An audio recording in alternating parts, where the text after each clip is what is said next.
కొంచెం ఆందోళన గురి చేస్తున్న అంశం ఇది గడిచిన ఒక 3-4 మంత్స్గా. ఎందుకంటే ఓపీటీ అనేది చదువు ఎంఎస్ గ్రాడ్యుయేషన్ చేసుకున్న పిల్లలకి అది చాలా important training program. Optional training, అది ఆప్షనల్ అయినా కూడా అది పెద్ద కంపల్షన్ అయిపోయింది ఇప్పుడు అక్కడ. సో ఈ సిచ్యువేషన్లో ఇప్పుడు జరుగుతున్న ఆందోళనని ఒక్కసారి ఎట్ ఎ గ్లాన్స్ అనలైజ్ చేయమంటే మీరు ఏం చేస్తారు? బైడెన్ ప్రభుత్వం ఏంటి, ట్రంప్ ప్రభుత్వం రాబోతుంది, అడ్మినిస్ట్రేషన్ మారుతుంది, ఒకటి పొలిటికల్ పార్టీ కూడా మారుతుంది. Biden democratic party left leaning, Trump right leaning Republican party. కాబట్టి ప్రజల్లో, ప్రపంచవ్యాప్తంగా దేశాల్లో అందరిలో ఆందోళన ఉండటం సహజం.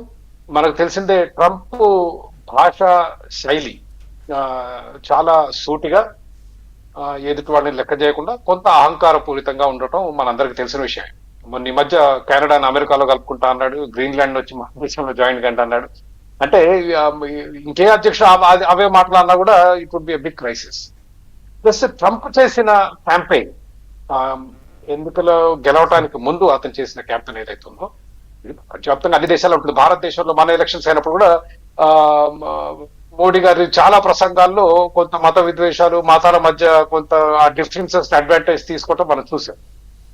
అదే విధంగా అమెరికాలో immigration is a very big problem, చాలా పెద్ద సమస్య.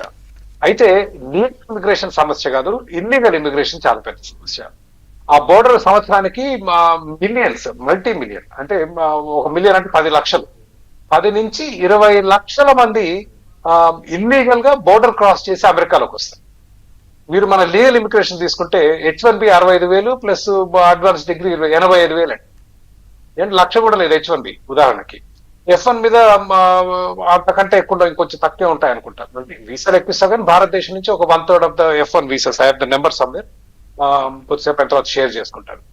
So legal immigration is hardly a problem, illegal immigration is a very big problem. కాకపోతే ఎన్నికలలో ఓట్ల కొరకు నాయకులు చాలా మాటలు చెప్పాలి, ప్రజలను రెచ్చగొట్టాలి, వాళ్ళ మధ్య విభేదాలు సృష్టించాలి. పోలరైజేషన్ అనేది రాజకీయంలో, పోలరైజేషన్ అంటే విభజించి పాలించు తరహా చేస్తేనే మనకు ఓట్లు రాలుతాయి. కాబట్టి రాజకీయ నాయకులు ఎన్నికల ముందు మాట్లాడేది ఒక తరహాగా ఉంటుంది, ఎన్నికలు అయిపోయిన తర్వాత అడ్మినిస్ట్రేషన్ ఇంకొక తరహాగా ఉంటుంది. మనం అనుకున్నట్లే ట్రంప్ ఎన్నిక తర్వాత ఎన్నిక ముందు మాట్లాడిన మాటలకి చాలా వ్యత్యాసం ఉంది. ఎన్నిక తర్వాత H1B నేను డిస్కంటిన్యూ చేయను, H1B వలన అమెరికాకి చాలా లాభం జరిగింది. ఇక్కడ ఉన్న టెక్ సంస్థలకి కొరత ఉన్న ఉద్యోగాల్లో, అంటే అమెరికాలో ఉద్యోగస్తులు ఉన్నంత కాలం ఇబ్బంది వాళ్ళని పెట్టుకోవచ్చు.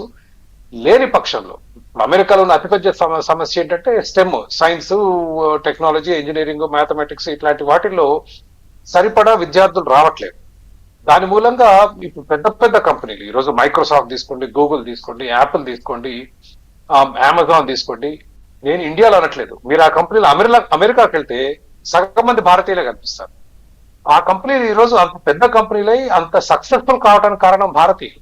అది చాలా మందికి తెలుసు, అక్కడ ట్రంప్ కూడా తెలుసు. ట్రంప్ వ్యాపారస్తుడు. ట్రంప్ అనటం నా కంపెనీలోనే పెట్టుకున్నాను H1B వాళ్ళని, దానివల్ల నేనే చాలా లాభం పొందాను, కాబట్టి ఆపే ప్రసక్తి లేదు. కానీ H1